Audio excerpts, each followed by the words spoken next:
Hey everyone, it's Allie and welcome back to my channel. So today I'm going to be going over 5 rose fragrances in my collection that I think are super amazing. They are on the niche side, so this is strictly a niche fragrance video. These are 5 of my favorite niche fragrances that I currently have in my collection that I think are definitely worth talking about. Rose can be a kind of a polarizing note for a lot of people. Personally, I love it. Over the years, I've developed more of a appreciation for rose. Whereas before, I thought it was kind of boring and basic. It's not with these fragrances, and it showcases rose in such a different light that I really think that they're definitely worth checking out and definitely worth adding into your collection if that's something that you're interested in. I do have, of course, one honorary mention. The honorary mention is only an honorary mention because it's a pretty straightforward rose. There's nothing overtly complicated about it, and it doesn't last so long compared to the other ones. So yeah, and we're gonna get started with the honorary first just to get it out of the way, and then we'll work down my list. But the honorary is Eau Rose by Diptyque. Now, Eau Rose is a beautiful, refreshing, sort of juicy and whimsical rose fragrance. This is just so beautiful. This fragrance just makes me happy. So because of that, I had to add it to the list. I just didn't want to leave it out, and I definitely think it's noteworthy. Nothing too overtly complicated about this fragrance, honestly. It's a very straightforward rose fragrance. You've got lychee, and you get that lychee in the opening. It adds sort of a creamy, almost watery effect because it's so juicy. You've got blackcurrant, bergamot, rose, geranium, jasmine, musk. You've got white honey and Virginian cedar as well. And this just gives me, like I said, the most whimsical sort of effect. It almost feels like I'm walking through a moonlit rose garden. That's the feeling I get from this fragrance. You get that juicy lychee opening in the beginning of when you spray it on.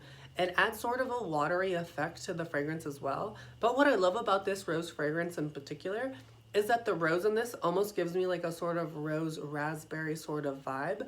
And I love it when rose sort of translates as raspberry-ish. And I know it's only giving me this sort of raspberry effect because of the fruitiness of the lychee mixing in with the rose and the creamy, almost aquatic component that this lychee has. It's so pretty. It's so like just whimsical. I don't know how to describe it other than just really whimsical, really fun, really playful. It's just a really beautiful take on a rose fragrance. I honestly really love this. I think this would do the best in summertime, especially with the heat. I feel like in the heat, this would radiate so beautifully. The longer this dries down, it sort of starts taking on this sort of soapy, musky effect because of the white honey. And you sort of do pick up the honey, but it almost comes off as a waxy sort of honeycomb that's sort of soapy at the same time. It's really interesting, really beautiful. I love the juicy, refreshing quality of the opening, and that's why it's my honorary mention. I definitely just wanted to get this one out there and, you know, have you guys know my opinions on this one because it's just a beautiful, really straightforward rose. There's nothing much to it. It sort of gives me like Flora Botanical or Flora Botanica vibes, but Flora Botanica is a bit more peppery and green, but still has that sort of natural rose effect. This has a sort of more watery, raspberry, fruity rose that's very natural smelling as well. Definitely worth checking out. Highly recommended. Beautiful rose fragrance for my rose lovers out there. The next one that I want to touch bases on is one from the House of Dior, and this is from Christian Dior's more privé line, and it is Gris Dior. Now, Gris Dior has been talked about quite a bit. I think this is just a really beautiful patchouli, sort of oak mossy rose fragrance. I've gotten a few compliments when I've worn this one out. I do think it's really beautiful. It's rose, it's oak moss, it's patchouli, bergamot. You've got amber cedarwood and sandalwood as well. And this is just so smooth, so rounded, so effervescent. This smells like beautiful spring and summer days. There's just something very just beautiful. It reminds me of the outdoors a lot because of the oak moss and the patchouli.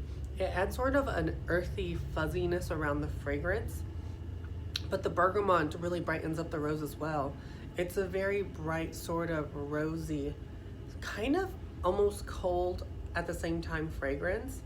It's really, really interesting. It sits on a lovely woody base, but it never becomes overtly woody. It has sort of a tartness to it.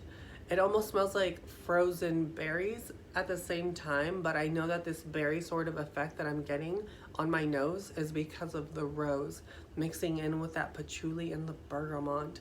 But it's really, really beautiful. If you want something that's going to be beautiful, especially in the summertime, that's not going to be overbearing and it's going to be unique and it's going to make you stand out. And this is a beautiful rose fragrance. I love the color of the juice. I love the bottle. I love the simplicity of this fragrance. I do believe this has been reformulated from the older batches, but that's another video and I'll talk about that in at a separate time. But nonetheless, a beautiful patchouli rose fragrance that has a really bright quality, a bright tart quality because of the bergamot as well. Definitely worth checking out and definitely a noteworthy rose fragrance for my niche lovers out there. The next one that I'm going to talk about might be a little bit more challenging for most people.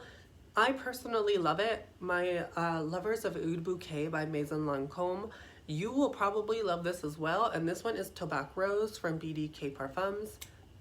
Now this is gorgeous. This is so, oh my gosh, it's so delicious. It has that same gourmand quality that Oud Bouquet has. But there's an added green note to this, which makes it so interesting and so different.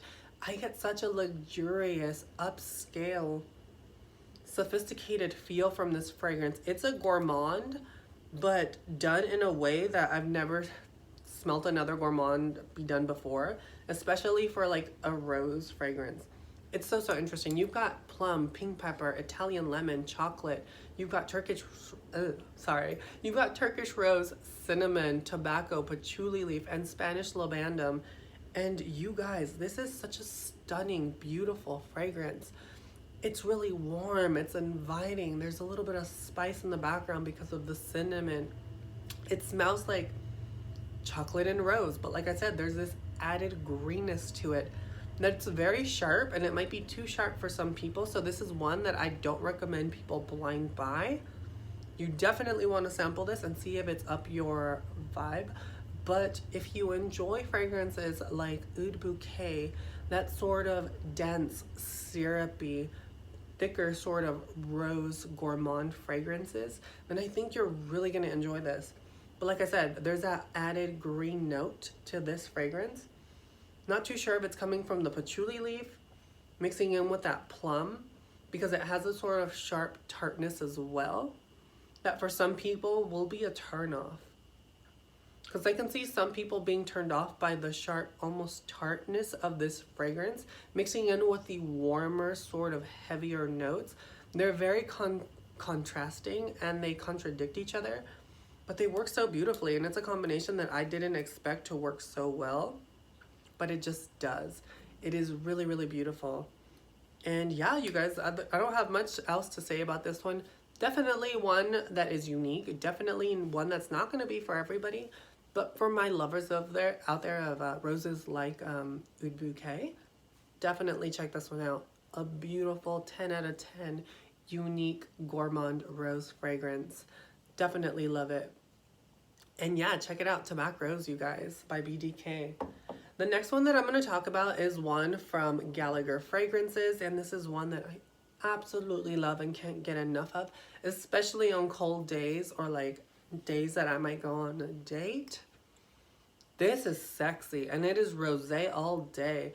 You've got dried apple, crisp, honey, plum. You've got patchouli, brown sugar, Turkish rose. You've got a metallic note in this as well that I think is really beautiful, and I love like weird notes and fragrances. Vanilla, labandum, tonka bean. You've got sandalwood, and you've got white musk. Now, you guys, this gives me the most beautiful, almost like apple pie sort of effect with a slight rosy touch. It's really unique. It's a spicy sort of oriental gourmandish fragrance that is like nothing else I've ever experienced, especially because of the inclusion of that metallic note. That metallic note adds this sort of sharp coldness to the contrasting warmer notes in this that is so unique, so beautiful. This is so amazing. Like, I don't know how else to describe it other than a beautiful gourmand rose again. That's perfect for colder weather, perfect for evenings out, perfect if you want to wear something that's going to be more upscale. This is stunning. My lovers of gourmand fragrances, my lovers of apple, my lovers of honey, because this is very dense and syrupy as well. It's not overtly dense and syrupy, but it's definitely got a denseness to this while having this like almost airy brightness because of that metallic note. It's really interesting, really weird, really unique. There's nothing quite like this one. I really love it. It's definitely one that showcases rose in such a unique, different way that I think it's definitely noteworthy and definitely one to check out. A little bit more on the mature side, including BDK's Tobacco Rose. They do lean more on the mature side, but like, dang, are they good, you guys. Definitely check this one out. Like, it's just so nice, and honestly, it's one that is going to be a staple in my collection forever. I never want to be without Rosé All Day, and I've been getting more into Gallagher fragrances and their fragrance library, and I have a few more on the way because Rosé All Day blew me out of, you guys, it blew me away. It's a gorgeous one. Check it out if you have a chance. The next one that I'm going to talk about is one that is tried and true. Everyone and their mother has talked about this fragrance, and for good reason. It's a stunning rose fragrance. That's none other than Intense Cafe by Montal. Now, you guys, this is just... this is beauty. Beauty and elegance in a bottle. You get a heaping burst of that rose in the opening. You've got floral notes, rose, coffee, vanilla. You've got white musk and amber. That's literally it. And this gives me the most beautiful cafe latte sort of a vibe with like a lush bouquet of roses. It smells like you're in some sort of really high-end coffee shop that has a vase of roses while you're enjoying your really milky coffee. This is so beautiful, and literally that's what I get from this. Rose and a really milky coffee. That vanilla adds a real milkiness to the coffee note in here as well. It really smooths it out and rounds it out. There's a little bit of a sharpness in this, but that's pretty typical of most Montal fragrances. They have sort of a sharpy, almost metallic-y feel as well. I'm not sure where it comes from. I think it might be something that's like in their DNA that ties all their fragrances together. But it's so beautiful. It's a little musky. It's very rosy. It's very gourmand at the same time because of that coffee sort of vanillic effect from the vanilla. It's just so good. This is so beautiful, and it's one of my most complimented fragrances of all time. When I tell you that people absolutely go crazy when I wear this, I'm not kidding. People literally lose their stuff when I wear this and they smell it and catch whiffs on me. Some people that I've worked with in the past have told me that this is by far the best thing they've ever smelled on me. And granted, when I've worn this, I try to wear something different every day when I go to work. When I've worn this, it's made a statement every single time. It never ceases to not turn heads. And that's something that I really love about it. Aside from it just being a very beautiful gourmand scent that's heavily influenced by rose, it's just a masterpiece in general. Like, there's no other way of putting it other than there's nothing quite like this, and everything that is similar to this never really comes close to this in general. This is just beautiful. Check it out, my rose lovers out there. That's one everybody needs in their collection. It's just a 20 out of 20. Like, so good. Now, the last one that I'm going to talk about is from the House of Mancera, and this one is called Roses Greedy. Peach, black currant, you've got mandarin orange, you've got coconut as well, pink pepper, rose, you've got floral notes, you've got jasmine, sugar, vanilla, you've got amber, and you've got benzoin as well. And this is a very sugary take on a rose fragrance. Yep, it's in the opening you get those floral notes. They sort of hit you in the face. There's a slight sweetness because of the peach. I kind of get the mandarin. It adds a sort of slight sweet brightness to it. It's a very sweet fragrance.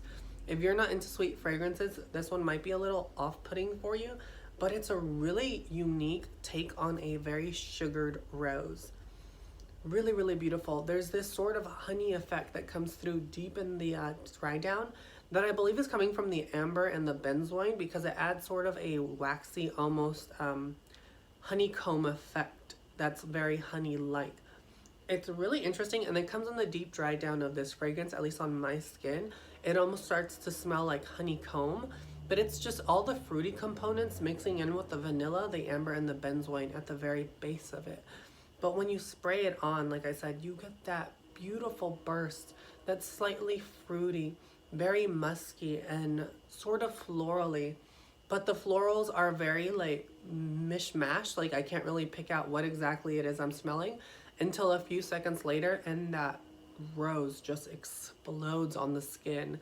And this is an explosion of just sugary, beautiful, very whimsical feeling rose. Like, it's just very rosy, it's very sweet, it's a very sugary. I don't get a lot of that coconut in this. I predominantly get a heaping amount of sugar. I get a heaping amount of rose, and that's pretty much it, you guys.